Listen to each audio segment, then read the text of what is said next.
খারাপভাবে শেষ হয়েছে রাজনৈতিক স্বামী স্ত্রীর সম্পর্ক, রিপোর্ট এবিসির। এবং সর্বশেষ জানাবো যে প্রেক্ষাপটে দ্রুত নির্বাচন জরুরি। এতক্ষণ শুনছিলেন সংবাদ শিরোনাম, এবার বিস্তারিত। খারাপভাবে শেষ হয়েছে রাজনৈতিক স্বামী স্ত্রীর সম্পর্ক, রিপোর্ট এবিসির। শেখ হাসিনার সরকারের পতনের বিষয়ে একটি প্রতিবেদন প্রকাশ করেছে অস্ট্রেলিয়ান গণমাধ্যম এবিসি নিউজ। চমকপ্রদ ওই প্রতিবেদনে শিরোনাম দেওয়া হয়েছে, খারাপভাবে শেষ হয়েছে দক্ষিণ এশিয়ার একটি রাজনৈতিক স্বামী স্ত্রীর সম্পর্ক। মূলত প্রতিবেদনে শেখ হাসিনার পতন ও তার ভারতকে অতিরিক্ত সুযোগ সুবিধা দেওয়ার বিষয়টি তুলে ধরা হয়েছে। প্রতিবেদনটি নিজ ফেসবুক ওয়ালে প্রকাশ করেছেন অন্তর্বর্তী সরকারের প্রধান উপদেষ্টার প্রেস সচিব শফিকুল আলম। এবিসির ওই প্রতিবেদনে বলা হয়েছে, দক্ষিণ এশিয়ার দুই প্রতিবেশী দেশ বাংলাদেশ ও ভারত বহু দশক ধরে একটি বিশেষ সম্পর্কের বন্ধনে আবদ্ধ, কিন্তু সাম্প্রতিক রাজনৈতিক ও সামাজিক ঘটনাবলিতে এই সম্পর্কের ভাঁজ পড়েছে।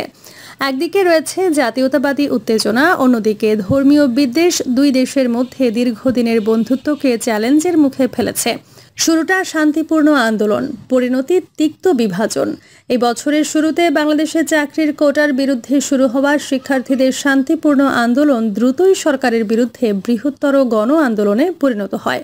আওয়ামী লীগের নেতা ও আয়রন লেডি খ্যাত প্রধানমন্ত্রী শেখ হাসিনার দীর্ঘ 15 বছরের শাসন অবসানের পর দেশটি একটি অন্তর্বর্তীকালীন সরকারের অধীনে পরিচালিত হচ্ছে। এই সরকারের নেতৃত্ব দিচ্ছে নোবেল বিজয়ী ডক্টর মোহাম্মদ ইউনূস, যিনি দীর্ঘদিন ধরে শেখ হাসিনার কড়া সমালোচনা করেন। শেখ হাসিনার পতনের পর দেশব্যাপী আওয়ামী লীগের সমর্থকদের ওপর হামলা এবং হিন্দু সম্প্রদায়ের ওপর আক্রমণের ঘটনা ঘটে। মানবাধিকার সংস্থা হিউম্যান রাইটস ওয়াচের মতে, সংখ্যালঘুদের বাড়ি পুড়িয়ে দেওয়া, মন্দির ভাঙচুর এবং দোকান লুটের মতো ঘটনা হিন্দু সম্প্রদায়ের নিরাপত্তা প্রশ্নবিদ্ধ করেছে। ডক্টর ইউনূস এই সহিংসতাকে তীব্র নিন্দা জানিয়ে বলেন, সহিংসতা আমাদের শত্রু, শান্তি বজায় রাখুন এবং দেশ গঠনের জন্য প্রস্তুতি নিন। তবে ভারতের পক্ষ থেকে অভিযোগ এসেছে, ইউনূস সরকার সংখ্যালঘুদের সুরক্ষায় যথেষ্ট পদক্ষেপ নিচ্ছে না। স্বামী স্ত্রীর সম্পর্ক এবং কূটনৈতিক সংকট। বাংলাদেশ ভারত সম্পর্কের দীর্ঘদিনের রূপক নামে পরিচিত স্বামী স্ত্রীর সম্পর্ক আজ উত্তপ্ত বিতর্কের কেন্দ্রবিন্দুতে। বাংলাদেশের এক হিন্দু নেতা কৃষ্ণ দাস প্রভুর গ্রেপ্তারের ঘটনাকে কেন্দ্র করে দুই দেশের মধ্যে নতুন উত্তেজনার সৃষ্টি হয়েছে। প্রভুকে দেশদ্রোহের অভিযোগে গ্রেপ্তার করা হলেও সমর্থকরা মনে করেন, তিনি হিন্দু সম্প্রদায়ের ওপর আক্রমণের বিষয়ে সরব হওয়ার কারণে নিশানা হয়েছেন। ডক্টর ইউনূস দাবি করেছেন, হিন্দু সম্প্রদায়ের ওপর সহিংসতার খবরগুলো অতিরঞ্জিত। এই মন্তব্য ভারতে ক্ষোভের জন্ম দিয়েছে। অন্যদিকে বাংলাদেশের নাগরিকদের মধ্যে ধারণা রয়েছে যে ভারত বাংলাদেশের অভ্যন্তরীণ বিষয়ে অতিরিক্ত হস্তক্ষেপ করছে। সিঙ্গাপুরের National University of South Asian স্টাডিজের ইনস্টিটিউটের রিসার্চ ফেলো অমিত রঞ্জন বলেন, বাংলাদেশি সমাজের সবসময়ই এই বিশ্বাস থাকে যে ভারত বাংলাদেশের বিষয়ে খুব বেশি হস্তক্ষেপ করে। আমাদেরও এই ধারণা আছে, হাসিনার স্বৈরাচারী শাসন ভারতীয় এস্টাবলিশমেন্ট দ্বারা সমর্থিত ছিল। বাংলাদেশ পিস অবজারভেটরির গবেষক খন্দকার তাহমিদ রেজওয়ান বলেছেন, বাংলাদেশের সঙ্গে ভারতের সম্পর্ক শুধুমাত্র হাসিনার আওয়ামী শাসনামলের সাথে উষ্ণ ছিল, সাধারণ মানুষের সাথে নয়। এখানে বাংলাদেশে আমরা বাংলাদেশ ভারত দ্বিপাক্ষিক সম্পর্ককে স্বামী স্ত্রীর সম্পর্ক বলে উপহাস করতাম। নতুন নেতৃত্ব এবং ভবিষ্যতের অনিশ্চয়তা। বাংলাদেশের আগামী নির্বাচন 2025 সালের শেষ বা 2026 সালের শুরুর দিকে অনুষ্ঠিত হবে বলে জানিয়েছেন ডক্টর ইউনূস। বিরোধী দল বিএনপি, যাদের চীনপন্থী ও ইসলামপন্থী মনোভাব রয়েছে, সরকার গঠনে সক্ষম হলে ভারত বাংলাদেশ সম্পর্ক নতুন পরীক্ষার মুখোমুখি হতে পারে। অন্যদিকে শেখ হাসিনার বিরুদ্ধে মানবতার বিরুদ্ধে অপরাধ সহ নানা অভিযোগে গ্রেপ্তারি পরোয়ানা জারি হয়েছে। তবে ভারত সরকারের ওপর বিশাল চাপ রয়েছে, কারণ শেখ হাসিনাকে ভারতে আশ্রয় দেওয়া হয়েছে। যদি ভারত তাকে বাংলাদেশে প্রত্যর্পণ করতে অস্বীকৃতি জানায়, তবে বাংলাদেশের অভ্যন্তরে ভারত বিরোধী মনোভাব বাড়তে পারে।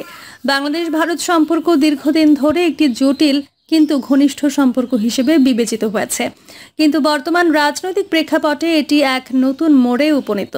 উভয় দেশে নিজেদের অবস্থানকে সামঞ্জস্য করে ভবিষ্যতের দিকে এগিয়ে যাওয়ার চেষ্টা করছে।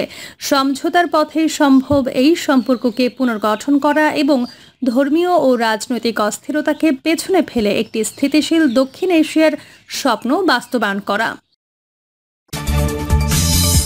যে প্রেক্ষাপটে দ্রুত নির্বাচন জরুরি। ২৪-এর গণঅভ্যুত্থানে হাসিনা সরকারের পতনের পর রাষ্ট্র সংস্কারের বিষয়টি সামনে এসেছিল। তাতে কেউ তেমন আপত্তিও করেনি। স্বৈরাচারী শেখ হাসিনা ও তার নানা মাত্রিক অপরাধের সহযোগীদের বিচারের দাবি তো ছিলই। পরবর্তী জাতীয় নির্বাচন কবে হবে তা নিয়ে মানুষকে বেশি মাথা ঘামাতে দেখা যায়নি তখন। প্রায় সবাই বলছিল বিচার ও সংস্কারের পর উপযুক্ত সময়ে নির্বাচন হোক। জাতীয় নির্বাচনী আলোচনায় ছিল তখন। স্থানীয় নির্বাচনের প্রসঙ্গ কেউ তুলেছিল বলে মনে পড়ে না। এখন কোনো কোনো মহল থেকে অবশ্য জাতীয় নির্বাচনের আগে স্থানীয় নির্বাচন করার কথা তোলা হচ্ছে। আছে গণপরিষদ নির্বাচন আয়োজনের দাবিও। তবে যথাসম্ভব দ্রুত জাতীয় নির্বাচনের দিকে অগ্রসর হওয়ার দাবি জোরালো। হাসিনা সরকারের পতনের পর কদিন দেশের কোনো সরকার ছিল না। অন্তর্বর্তী সরকারের প্রধান কে হবেন তা নিয়েও ছিল জল্পনা কল্পনা। শেষে ডক্টর মোহাম্মদ ইউনূসের মতো গ্লোবাল ইমেজধারী ব্যক্তি এই দায়িত্ব নেওয়ায় মানুষ আশ্বস্ত হয়। আন্তর্জাতিক অঙ্গনেও যায় ইতিবাচক বার্তা। রক্তক্ষয়ী গণঅভ্যুত্থান পরবর্তীকালে বাংলাদেশ দৃঢ়তার সঙ্গেই পথ চলবে এমন আশাবাদ তৈরি হয়েছিল চারদিকে। অন্তর্বর্তী সরকারের ৬-৭ মাস পেরিয়ে যাওয়ার পর তাতে চিড় ধরেছে বললে অবশ্য ভুল হবে না। প্রত্যাশিত সংস্কার তো পরে, বিচারের ক্ষেত্রেও অগ্রগতি কম। গণঅভ্যুত্থানে হতাহতদের তালিকা করে তাদের চিকিৎসা ও পুনর্বাসনের চিত্রটিও হতাশা জাগায়। সরকার রুটিন কাজও ঠিকমতো করতে পারছে না বলে সমালোচনা বেড়েছে। একটা অস্থির সময়ে দেশ পরিচালনায় সাফল্য দেখানো অবশ্য কঠিন। তবে ৬ থেকে ৭ মাস পরও এই আশাবাদ তৈরি হচ্ছে না যে সামনের সরকার সুষ্ঠুভাবে দেশ চালাবে। ডক্টর ইউনূসের ওপর আস্থা অটুট থাকলেও উপদেষ্টা পরিষদের ওপর সেটা আছে বলে মনে হয় না। অনাস্থা তৈরি হয়েছে মূলত তাদের দক্ষতা নিয়ে। অন্তর্বর্তী সরকারের রাজনৈতিক নিরপেক্ষতা নিয়েও প্রশ্ন উঠেছে। সরকার মাঠে থাকা রাজনৈতিক দলগুলোর প্রতি নিরপেক্ষ থাকবে এই প্রত্যাশা মার খাওয়া নিয়ে আলোচনা বাড়ছে। সেটা বাড়ছে প্রধান উপদেষ্টার কোনো কোনো বক্তব্যের কারণেও। উপদেষ্টা পরিষদের একাংশের নেতৃত্বে নতুন রাজনৈতিক দল গঠনের প্রক্রিয়ার কারণেও কম প্রশ্ন উঠছে না। এর একাংশ এখনও সরকারে রয়ে গেছে কেন তারও সদুত্তর নেই। সরকারের থেকে তাদের কারো কারো বিতর্কিত বক্তব্য প্রদানও হতো। এসব কারণে সামনে কি ঘটতে যাচ্ছে তা নিয়ে জল্পনা কল্পনাও কমছে না। অথচ রাজনৈতিক ভবিষ্যতের চিত্রটি এখন স্পষ্ট হওয়া প্রয়োজন। মানুষ স্বভাবতই অনিশ্চয়তায় থাকতে চাইছে না। উন্নয়ন সহযোগীরাও এখানে রাজনৈতিক অনিশ্চয়তার অবসান দেখতে আগ্রহী। ক্ষমতাচ্যুতদের অপরাধের বিচার কে না চায়? ন্যায় বিচারে বিশ্বাসী সবাই এটা চাইবে। আন্তর্জাতিক সম্প্রদায়ও এ ব্যাপারে অন্তর্বর্তী সরকারকে সহায়তা যোগাবে বলে আশা। হালে জাতিসংঘ মানবাধিকার কমিশন জুলাই-আগস্টের আন্দোলন দমনের ওপর যে প্রতিবেদন দিয়েছে তাতে সাবেক প্রধানমন্ত্রী ও তার সহযোগীদের বিচারের দাবি হয়েছে প্রবলতর। তবে এসব ঘটনার দায়ের মামলার প্রাথমিক বিচার সম্পন্ন করতেও সময় লাগবে। তড়িঘড়ি বিচার করতে গেলে ন্যায় বিচার নিশ্চিত করা যাবে না, এটা প্রধান উপদেষ্টা নিজেও বলেছেন। এদিকে সংস্কারের যে উদ্যোগ নেওয়া হয়েছে সেটা এখনও প্রাথমিক স্তরে। সব সংস্কার কমিশন প্রতিবেদন জমা দেয়নি এখনো। প্রধান ৬ কমিশনের বাছাইকৃত সুপারিশ নিয়ে রাজনৈতিক দলগুলোর সঙ্গে আনুষ্ঠানিক সংলাপ শুরুর পর্যায়ে রয়েছে সরকার। জাতীয় ঐক্যমত্য কমিশন চেষ্টা করবে মূল সুপারিশগুলোর বিষয়ে দলগুলোকে এক জায়গায় আনতে। তবে কাজটা মোটেও সহজ নয়, একই সঙ্গে সময় সাপেক্ষ। ডক্টর ইউনূসের নেতৃত্বে গঠিত ঐক্যমত্য কমিশনের রাজনৈতিক সংলাপ শুরুর সময়টায় দেশে রমজান চলছে। এ সময়ে পণ্যবাজারে যে অস্থিরতার সৃষ্টি হয়ে থাকে সেটা অবশ্য এবার পরিলক্ষিত হচ্ছে না।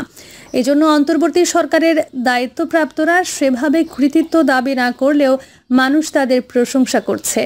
রোজার বাজার সামনে রেখে সরকার কিছু পদক্ষেপ নিয়েছিল বৈকি, যাতে জরুরি পণ্যের সরবরাহ পর্যাপ্ত এবং দাম সহনীয় থাকে।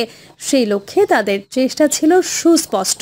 কৃষিতেও উৎপাদন পরিস্থিতি ভালো, এবার বাজারে এর সুফল মিলেছে। তবে একই সময়ে ছিনতাই ডাকাতি সহ অপরাধ বেড়ে যাওয়াটাও অস্বীকার করা যাবে না। তথ্য উপাত্তে দেখা যাচ্ছে গেল বছরের একই সময়ের তুলনায় বিশেষত দস্যুতা বেড়েছে। রাজনৈতিক হানাহানিও অব্যাহত।